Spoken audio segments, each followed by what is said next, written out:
Unshuffled Kicker is my current version of my classic trick, Unshuffled.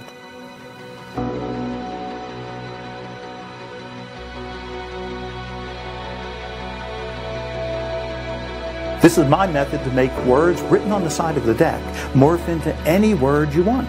We've worked for the last year to design a gimmick that will do all the work for you and give you an amazing, powerful kicker to my trick, Unshuffled.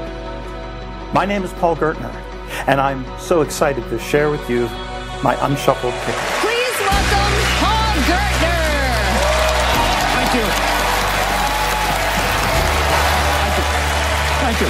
Allison, would you mind joining me at the table? I brought something special to show you. It might even look a little familiar because I brought a deck of marked cards. You see, Allison, Penn and Teller know an awful lot about marked cards. And they would tell you that, of course, most magicians mark the cards on the back. However, I mark them a little differently. I mark them on the edge. Yeah, see, you can see on the edge of the deck, it's like a little pattern, like a barcode pattern. There's information there, you just don't know how to read it. And I'm going to teach you right now. Oh, thank you. Now, I actually marked each card with this permanent marker. And that's important because each card has a unique code on it, but it's permanent and I can't alter it or change it in any manner. Now, if you take a look at the cards, Allison, I want you to confirm for everybody that all the cards are mixed up. In other words, they're not all the red cards here and black cards here. Yes. It's a shuffled pack of cards, right? Yes. And I'm going to begin by actually having you select a card. Okay. So now this works with any card in the deck. So I want you to choose one at random, so just say stop as I riffle the pack. Stop. Okay. Look at the card. Remember the name of the card. Okay. And we'll let Penn and Teller see it. I'm going to place it in the pack. And normally at this point in a card trick, the magician squares up the deck and shuffles the card. Right, guys? Yeah, that's Magic 101. But I'm not going to do that. I'm going to give these cards what we call an unshuffle. Now, it's the opposite of a shuffle. In fact, if you take a close look right here, I'm going to show you that you can see it looks like a shuffle, it sounds like a shuffle, but it's actually an unshuffle. And if you watch the marks on the edge of the deck, you'll see it starting to read unshuffled 4 times on the side of the pack. See? Because I've actually unshuffled these cards into 4 different groups.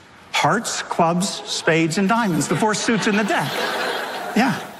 But if I give the cards another unshuffle, just like this, and you can see when I give the cards an unshuffle, it looks like a shuffle, it sounds like a shuffle, but it's not. That's an unshuffle. And in fact, take a look, it's now starting to read unshuffled 2 times on the side of it. Because I've now separated all the high cards from all the low cards. Yeah. But it gets even more interesting if I give the cards one more unshuffle. And if I do it, I want you to stare at the edge of the deck and see if you can tell the moment that these cards become unshuffled. Now, but Allison, if it says unshuffled, I have to prove it. Remember in the beginning I showed you they were all mixed up on the...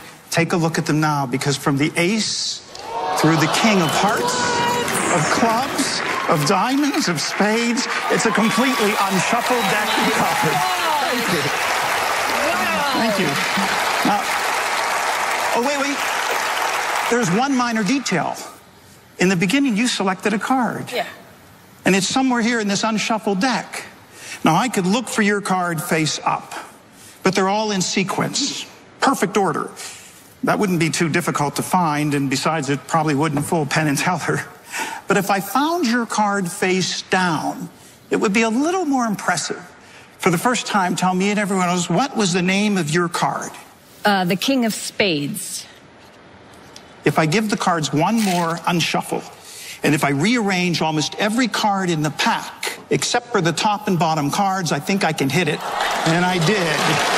There it is, your king of spades. Thank you. Thank you. Oh. Penn and Teller? Yes. Penn, I think it's pretty clear at this point. I can find any card in this deck I want to find. And I can also put these cards in almost any order I want them. Look, if I give them one more unshuffle, take a look at now. The cards have been separated, all the red cards and all the black cards. So there's really only one final question to answer, and that is, did I fool Penn and Teller? Thank you.